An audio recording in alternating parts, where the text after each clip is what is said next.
Hey, what's going on, everybody? Welcome back to the channel. It's Sunday, which is becoming one of my favorite days of the week because I get to answer your questions. And let me tell you, you guys really blew me out of the water this week with your questions, and I'm really excited to get to it. But first, there's something else I want to talk about, and it might bring the mood down, but I don't really care because this has been bugging me, and really everybody that I work with, Joe Cronin, Tommy C, everybody knows about this, and we're going to talk about it real quick because one thing that all three of us, unilaterally hate is fucking bullies. We can't stand them. Fucking hate bullies. It's just not right. So I want to talk about this. I did an episode of Creators Corner last night with the very inspirational Tommy NC 2010, also known as Tommy Talks to Joe Cronin guys. He's on the show quite often. He's done an interview with Joe. Tommy's an awesome guy, man. He's a young kid. He's like 24 years old, something like that. He's a young kid, really bright.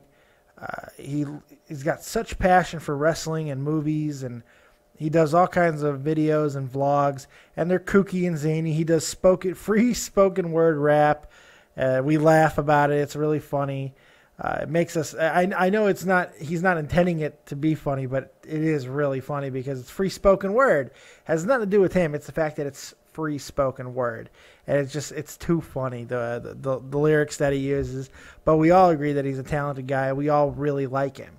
So I had him on Creators Corner, and I got an hour out of him. The interview's incredible. It's not going to air for 2 weeks. I highly suggest it. It's a great interview.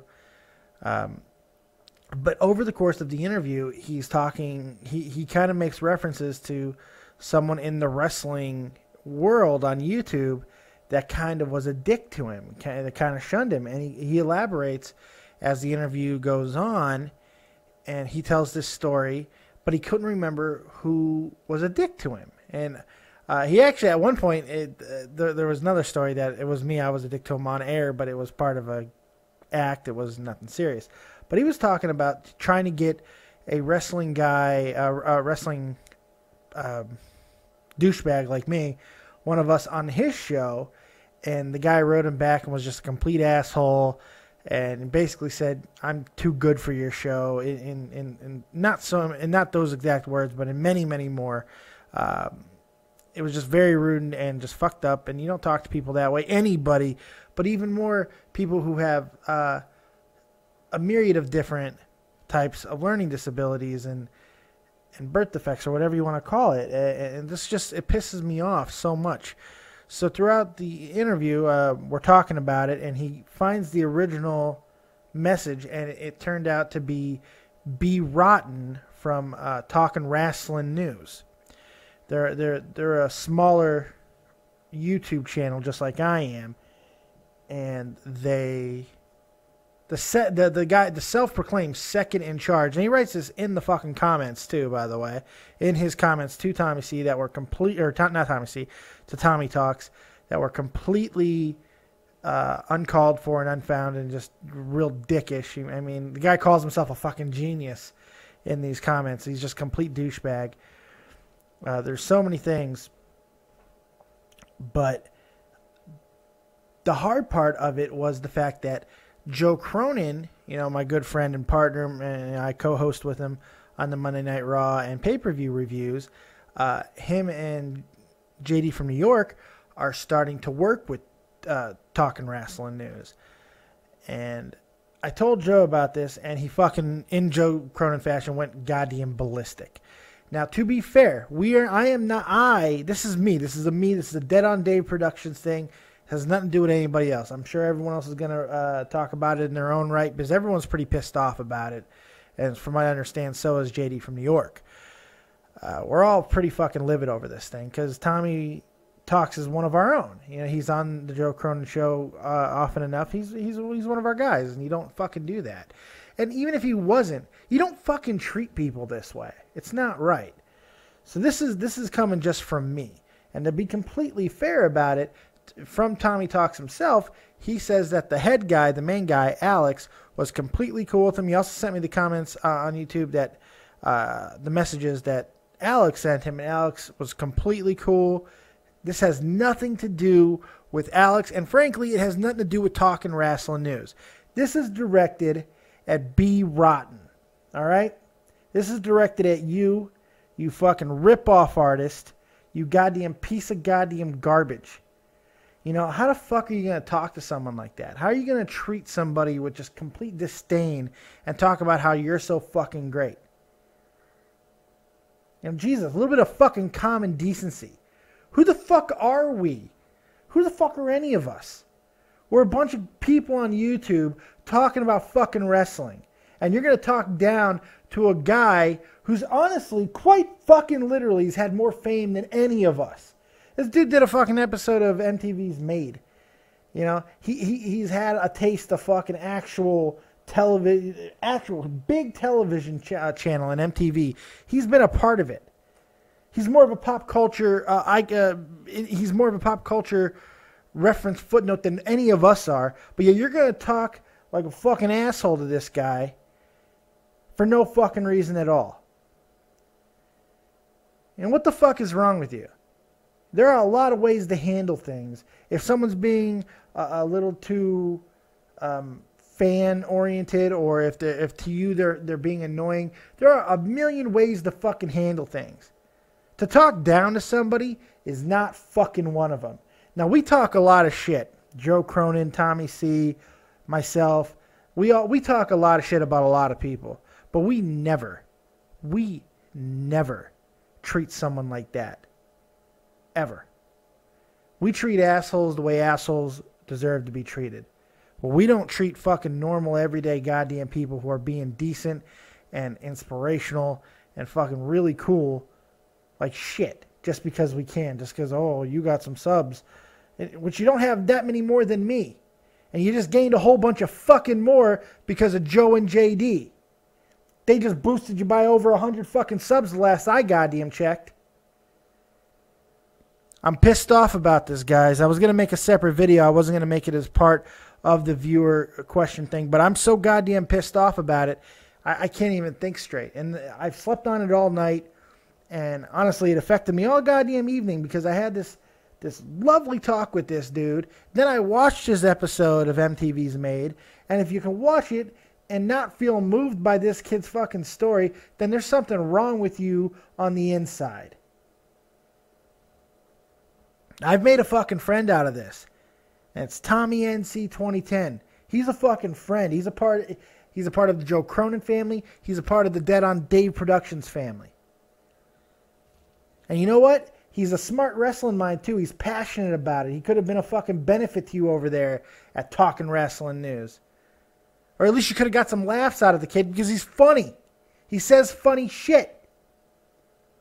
He's a fucking free spoken word rapper, and it's hilarious.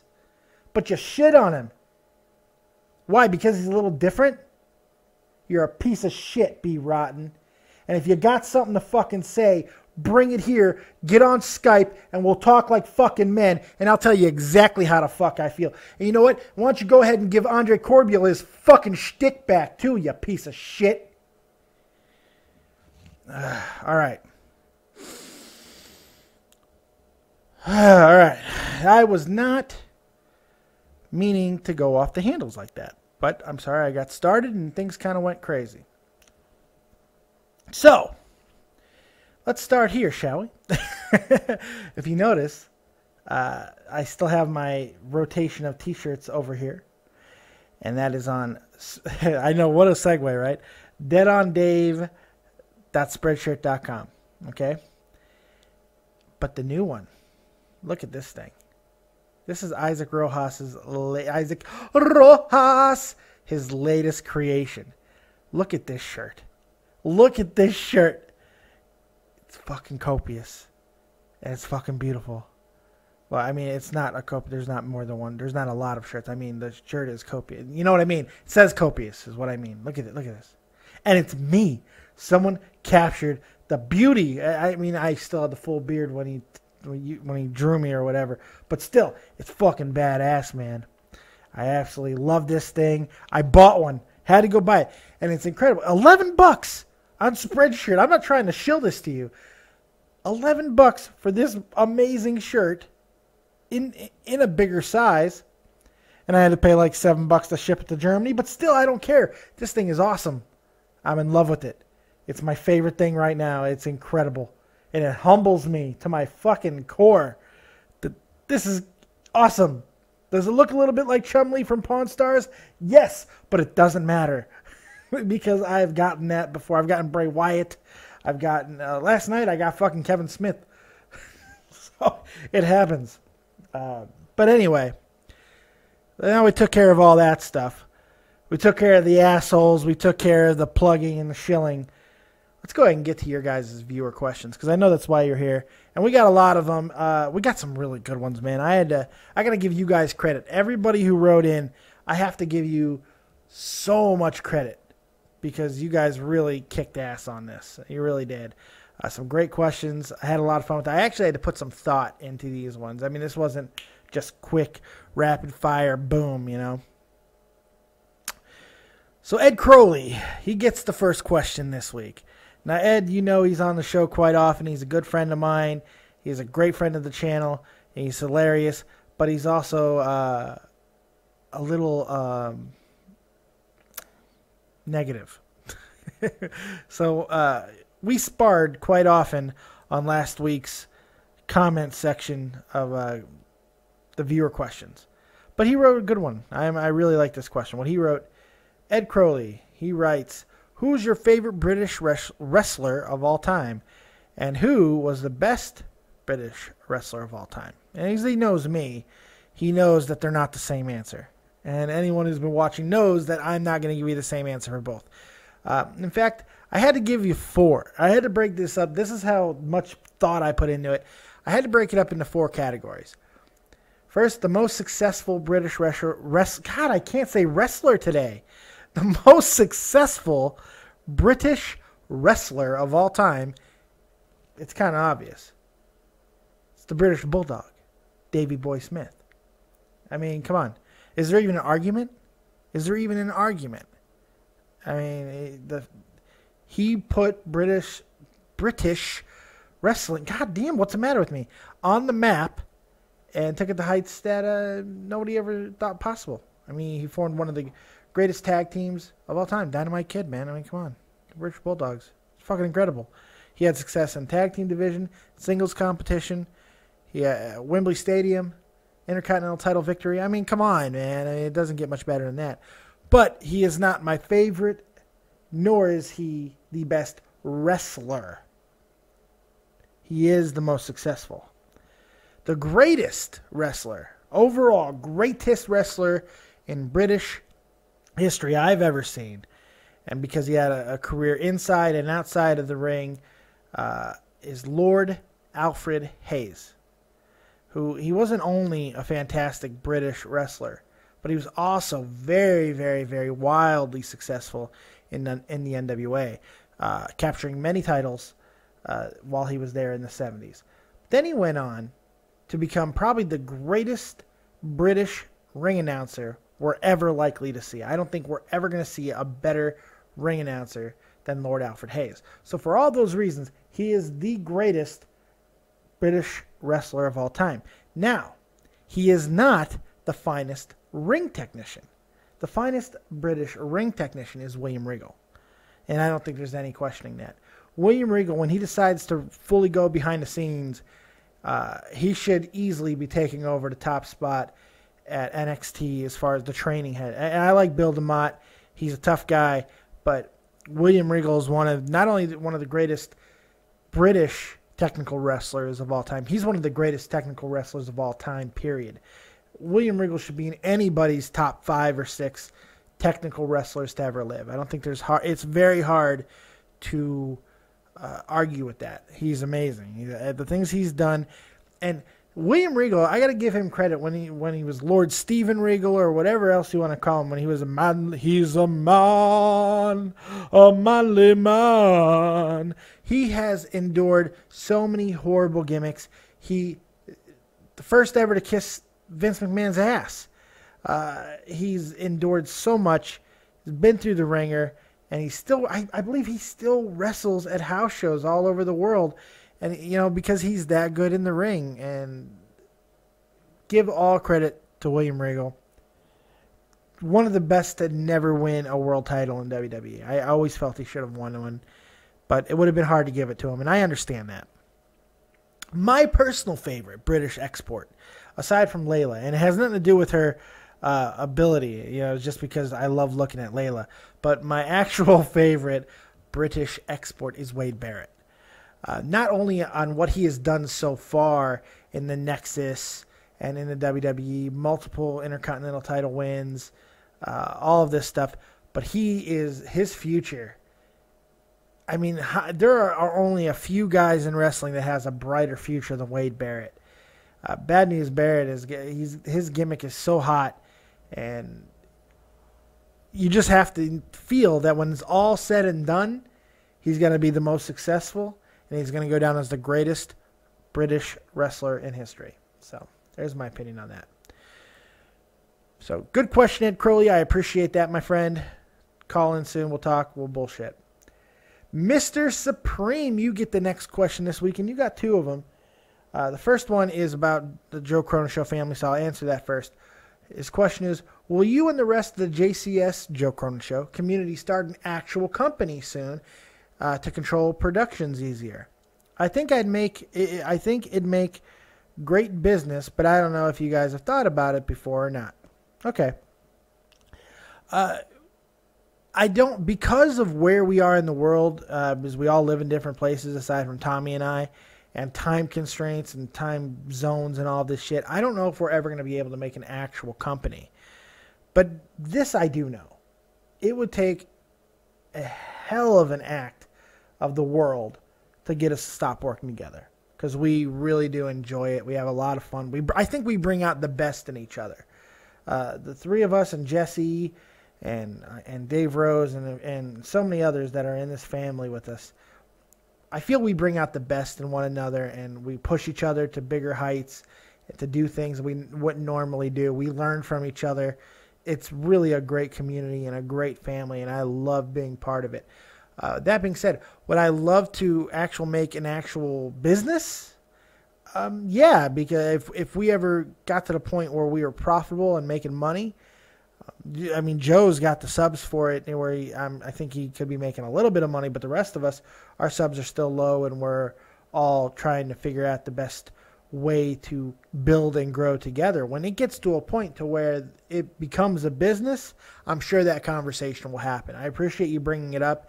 I appreciate just the thought that us three idiots could possibly make something like that happen. I think that's amazing. So, good question. Really good question. Now your wrestling question, Mr. Supreme. I love that name, by the way. This is a good one. Who is your favorite wrestler on ECW, and who is the most overrated that you didn't like? Okay.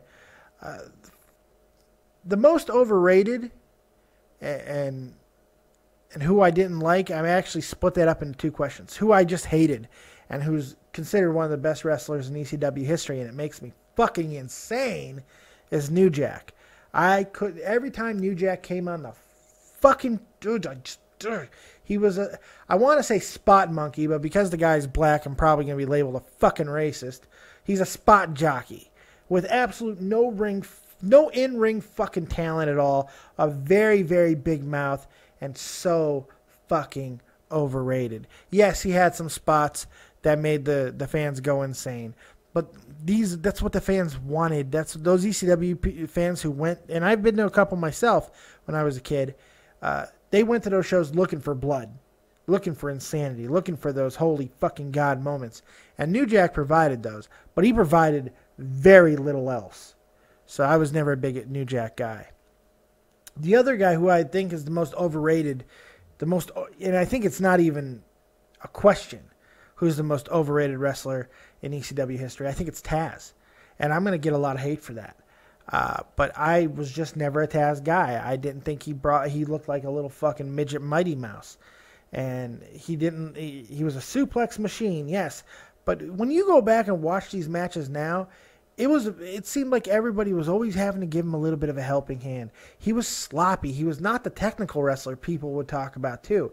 I never felt that he had anything real special. Rob Van Dam, that was the guy who carried that fucking company. Taz, Tommy Dreamer even, who you cannot call a technical wrestler even in the slightest sense. But, but Taz gets labeled as one of the greatest, if not the greatest champion in that company's history, and it drives me insane. He goes to WWE and he gets exposed as the no-talent guy that he is. He cannot get over with the mainstream crowd. And I understand that they were different audiences, but if you can't get over with the Attitude Era fans in the WWE at that time, and now granted this was towards the end of the Attitude Era when he finally made his debut, but still, you can't really fucking consider yourself to be all that great. And that's just my opinion. I felt he was very sloppy. I just wasn't a fan. And I feel he's overrated. Now, favorite. This was by far the more difficult question of the two, because I decided I'm not going to include anybody who had a majority of their success in other promotions. Or else I would say Mick Foley or RVD, or hell, Stone Cold Steve Austin. He was there. Eddie Guerrero, he was there, but they didn't have a majority. RVD had a lot of success in ECW, don't get me wrong. And he's probably my closest guy to the actual competition here. Mick Foley had a lot of success there too, but his time was not overly long, and RVD's was, but I feel RVD was a bigger star in WWE than he ever was in ECW. However, there's one guy who was quite honestly ECW's top 1, 2, or 3 star almost the entire time he was there, and really has not garnered much success anywhere else. And I know I just buried New Jack for being a spot jockey, but my man is Sabu. He's my favorite ECW performer of all time. It's just the shit that he did. It was incredible. He would botch, but, I mean, he would put himself through more pain. And he had some actual athletic ability, by the way. This guy, and he could wrestle a little. It's not like he can't wrestle. Sabu can actually wrestle a little bit, but he just enjoys going fucking apeshit, and I enjoy it. Some people are going to be like, oh, how can you hate New Jack but love Sabu? Well, I just think Sabu was much better, and he was iconic in a way that New Jack never was. Sabu is one of the most iconic wrestlers in history, maybe for all the wrong reasons. But, I think Mick Foley's in that conversation, but the closest to Sabu is probably RVD.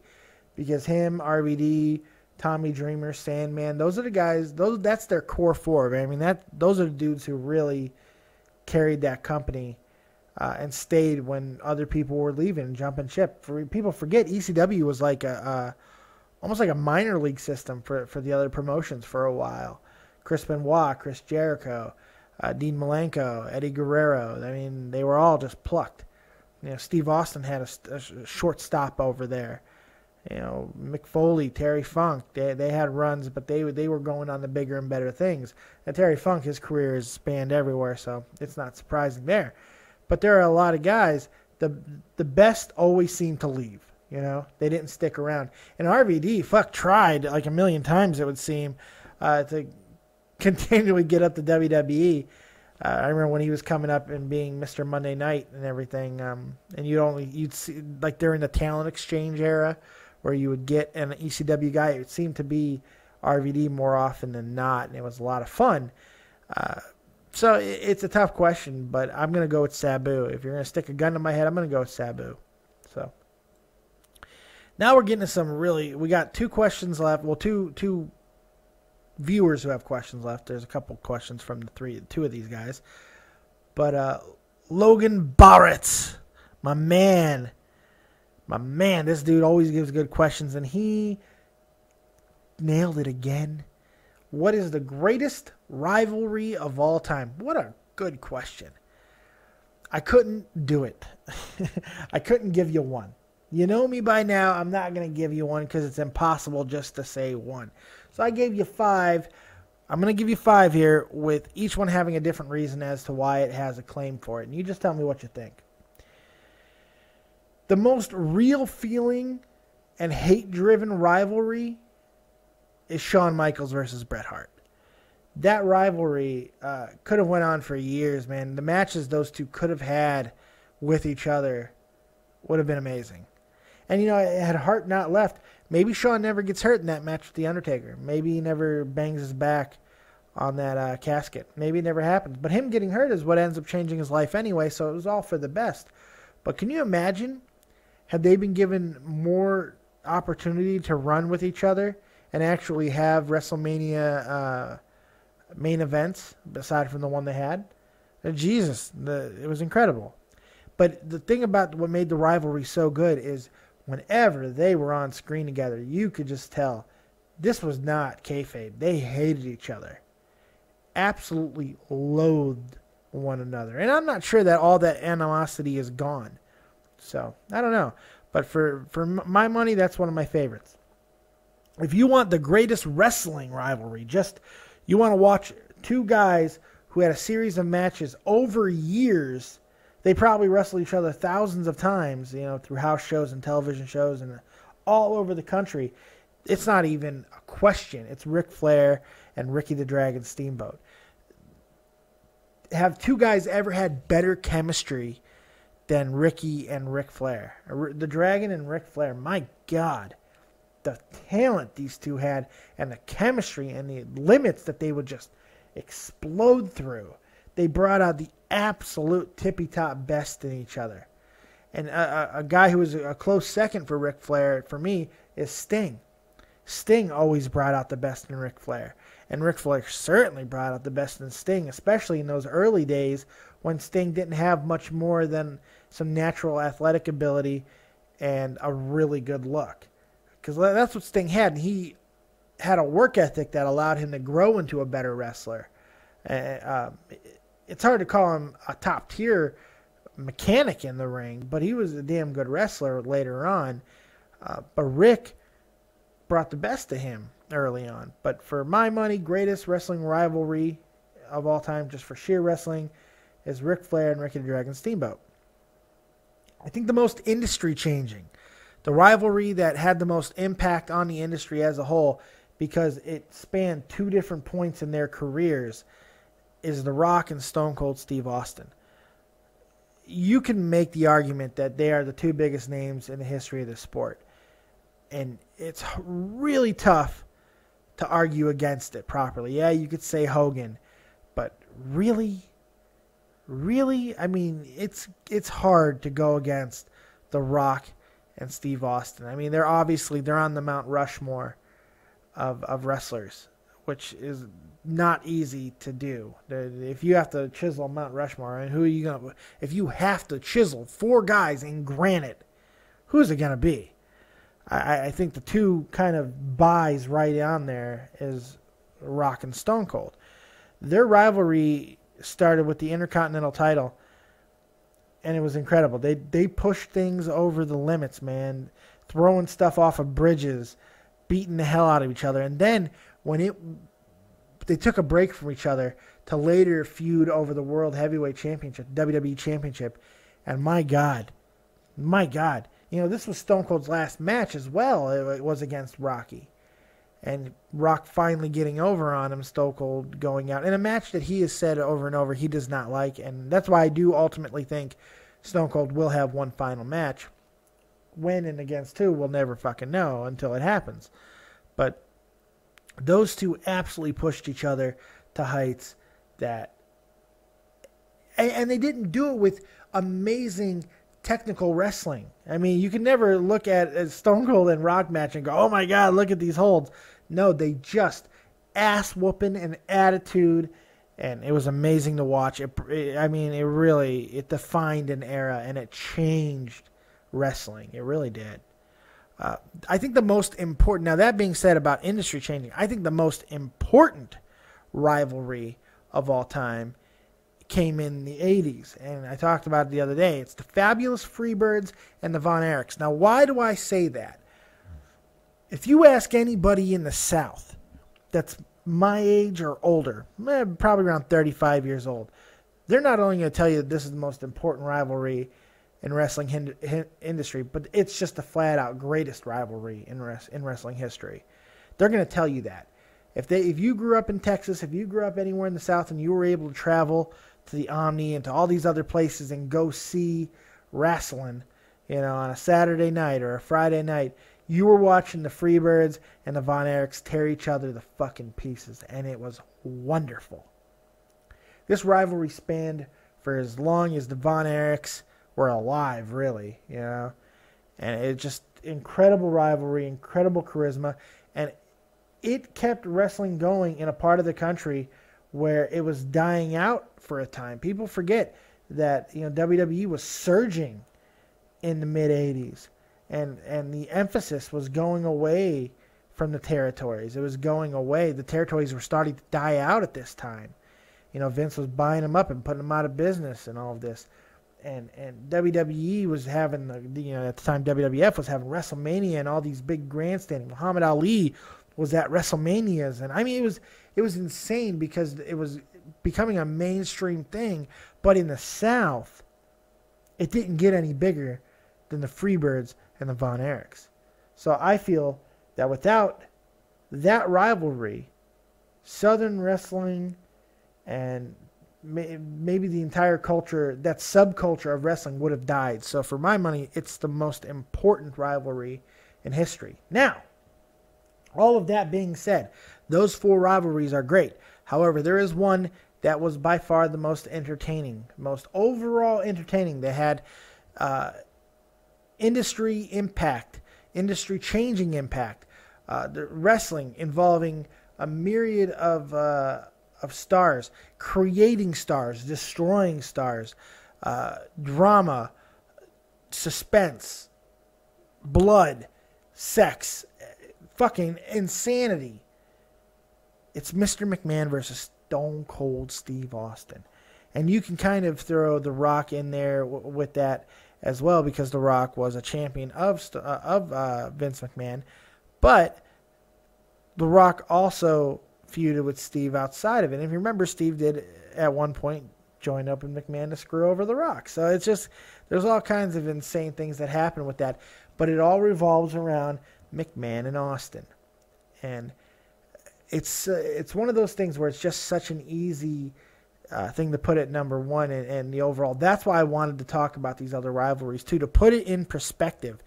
Because as good as that was, these other ones are important to remember in the context of history. So if I have to give an answer, I'm going to give the cliched answer of McMahon, Austin, because you go back and you watch that. Yeah, Austin 316 means I just whooped your ass. But remember, McMahon 316 means I just pissed my pants. So just remember that. And finally, Cookies and Cream, which I can confirm now. He is a boy. He's a man. I like it. He's a guy. He's a guy. He asked me a 2-part question. And the first is more of like a what if, so I'm going to answer that first. What if we're all wrong? What if the Beast incarnate Brock Lesnar doesn't drop the belt at WrestleMania? How would that change your opinion about Brock? Then at what pay-per-view would he drop the belt at? By the way, I'm a guy. LOL. Okay. Playing a game of what ifs in the wrestling industry is very dangerous, because a crazy mind like me can go anywhere. And you don't want to do that, because my mind's a scary place. You don't want to get lost in there. However, it's a good question, because I guess it's not out of the realm of possibility that Brock decides, hey, maybe he has a little bit of a uptick of that gut disease that he has, which I hate pronouncing because I always pronounce it wrong. But if that happens, what if that gives him a sudden realization? I'm 37, 38 years old. Maybe I should sign a new contract and wrestle a little bit more often, make a little bit more money, and help propel the business. If that were to happen, I could easily see him not dropping the belt at Mania. If he were to come to terms and wrestle more often, I can easily see him holding on to the belt, because it would be the ultimate swerve. I could see it changing. Would it change my opinion about Brock? No, it wouldn't change my opinion about him, because I still feel up until that point, this championship run has been rather useless. It hasn't really achieved much. It really hasn't done much. I mean, I guess it's kind of nice that some other stars have had the emphasis put on him, but arguably they would have anyway if Brock would have been showing up and cutting promos or something like that. He didn't need to be absent to put the emphasis on other people. And like I said, I don't buy the special attraction bullshit.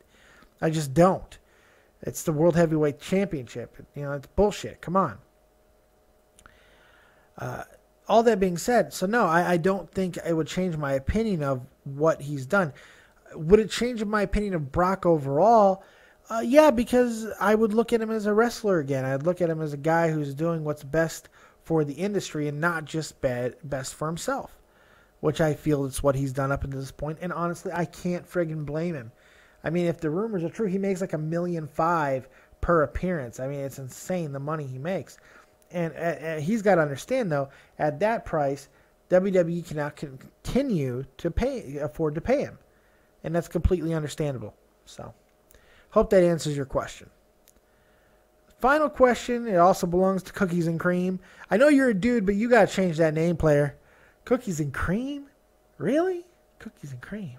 I mean, I like both cookies and cream, but come on, player. Cookies and cream? I don't know. The question is, I remember you saying that you're a huge Edge fan, which I am. So I was wondering, what is your favorite feud or feuds that Edge has had in his career? Great question. I love this question because I'm a big Edge guy. I like Edge. I've always enjoyed him. I think he's great. He's a great wrestler, great look, great attitude, great edge to him. He's fantastic.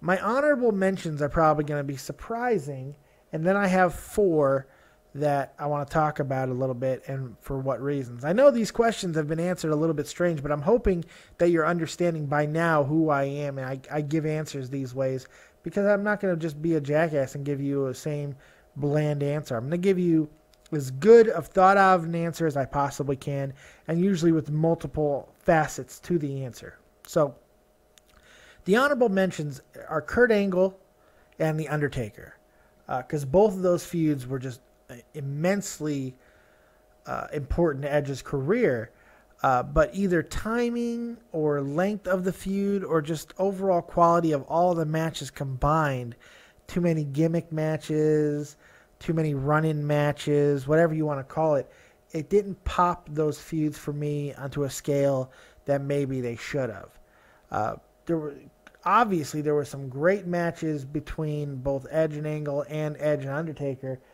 Some great fights between those guys.